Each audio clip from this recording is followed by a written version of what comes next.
very interesting. I've watched this clip, of course, many times, and it's interesting to listen to the language they use. They all say, they claim, it's unclear. I mean, if you actually really break it down, they're saying nothing. They're saying, we don't know anything about anything. There's no story. And this is true. You know, I've really, for me, Negativland, doing the work we do has been an incredible kind of self-education in media literacy, you know, where it really has affected the way that I perceive media and news and culture and information, because those types of words are a definite, you know, red flag that should go up. If you read a news story that says those kind of qualifying words, you know you're being spun, you know, and I know you all know here not to trust what you read and you see and hear in the mainstream media, but going through it and actually doing it yourself and finding out this can happen, that they can really be this irresponsible, it's something I highly recommend you try. It's still extraordinary. It still was just blowing our minds that this was happening. Well, this went all over the state of California, that broadcast that night, and a lot of people were watching, including my mom and my dad. And I got this hysterical phone call from my mother, you know, Bart, they can't accuse you and your friends of this. This is terrible. It can't be true. This isn't true. No, Mom, it's not true. Of course it's not true. We made it up. Of course they made it up. The whole thing's ridiculous. No, we made it up. What do you mean? And we went back and forth, and it took about a half an hour to walk my mom through this whole story of what we'd done for her to really understand it, because she saw it on TV, so of course it's true, right? And as I've said before, that I really don't know how much our work has affected people in a positive way, but I do know that my mom has said that she has never watched the news the same ever again. So we did at least, you know, we affected my mom. It's been worth it. Well, anyway, so it's on TV. So guess what then happens is the San Francisco Chronicle, that's the main daily newspaper of San Francisco, they see the broadcast, it has to be true, it's on television, so they want to talk to us. Richard answered the phone and said, well, we just got a rock thrown through our window. We're not talking to anybody, broke all of our dishes, and, you know, we're under siege here. So we're on page 3 of the front page news section of the Chronicle saying, you know, local band kind of under house arrest. And of course, Richard was lying on the phone, and they even quote the sheriff from the county where the murders happened out of context from an old story that makes him sound as if he's talking about our record. I mean, absolutely bizarre. So the story grew and grew and started to get more and more press and more coverage, and finally, you know, we were starting to think about, well, it started, in case you're wondering, I mean, it did start to make us uncomfortable, because we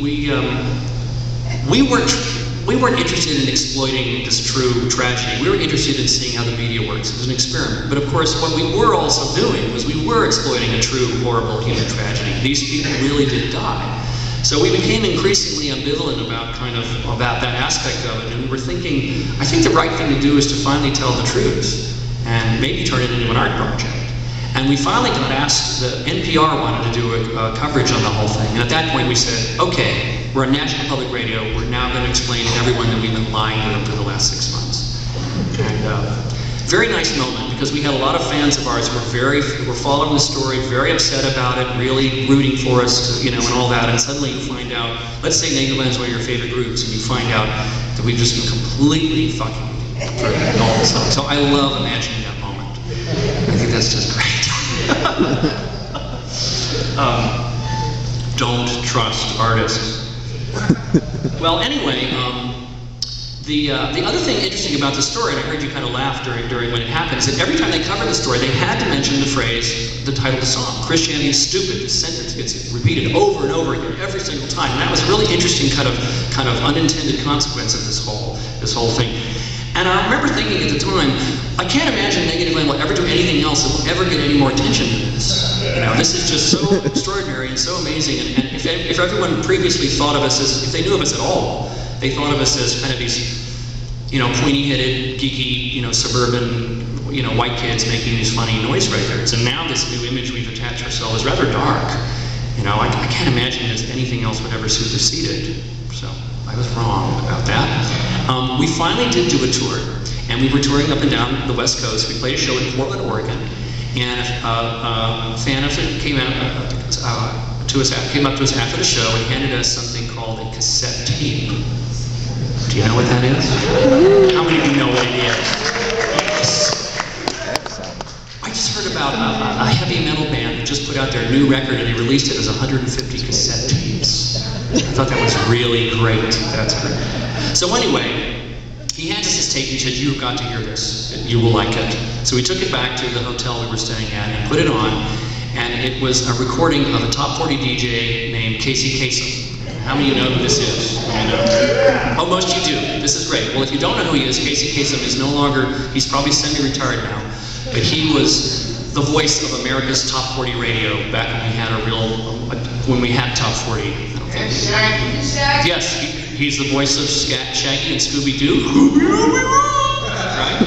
He's also protested against nuclear testing. He's an animal rights activist, a vegan. He's an interesting guy. But I don't know what he was on that day, but he could be a complete asshole in the studio, and I think the engineer's revenge was to release these tapes. And so it was Casey Kasem doing voiceover takes. You do take after take after take, right, when you're a voice talent, and some engineer's going to finally edit together the best version.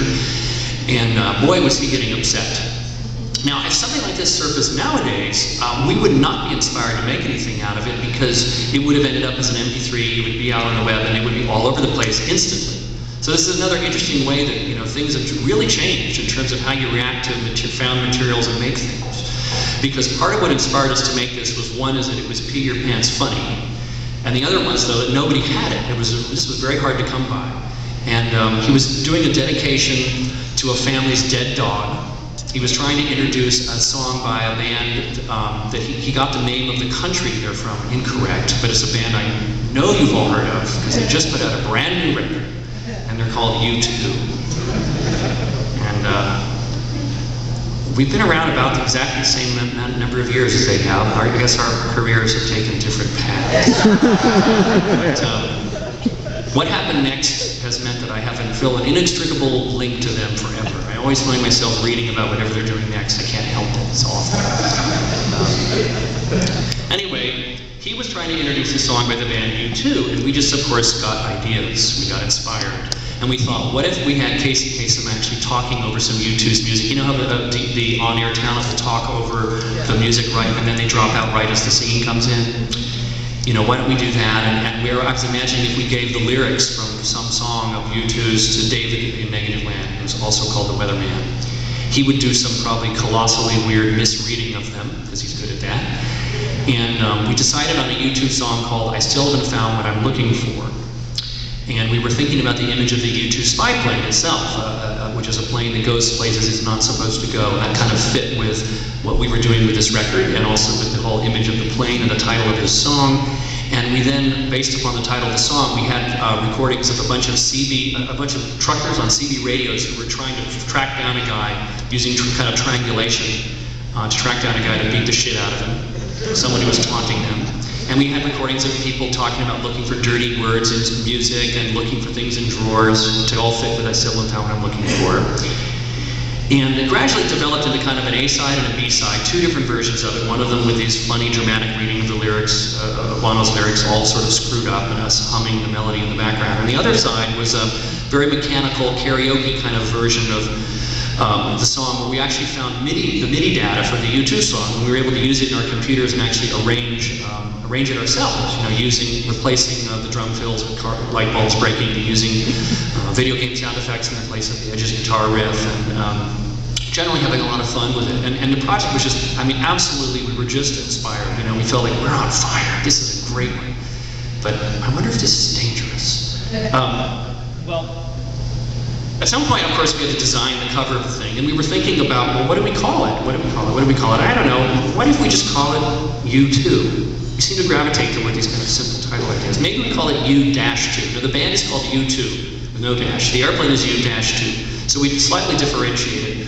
But the designer was playing around with it, and we kind of made a few variations on it. We said, well, you could make the airplane be the dash, and actually what you could do is you could make the U2 be really big, and Negativland across the bottom here, if you can even read it, very small.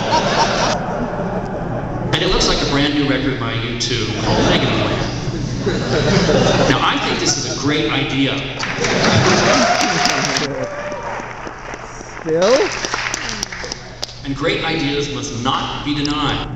You know, it's like, where do they come from? don't really know. It's very mysterious, but when you get one, you know, it's like a gift from somewhere else, and you just feel like you have to do it. It's a very compelling thing. It almost feels like something's against your will, because a lot of our projects do take 2, 3, 4, 5 years to finish, and you'll get this idea like, maybe we should make an entire record all about the same soft drink from beginning to end. That's a good idea, but that's going to take 3 years to make it, isn't it? Oh, damn. Wish I hadn't thought of that. But you get these great ideas and you want to follow through with them. So we ended up, that became the cover design. And we liked the idea of this thing showing up in record stores and it being something that it appearing to be something that it isn't. It actually creates this confusion at the point of consumption. You know, I really thought that was a really wonderful moment to imagine at thousands of record stores across the country, people are just like, what? What is this? We also figured people would figure it out, but never underestimate the stupidity of Americans.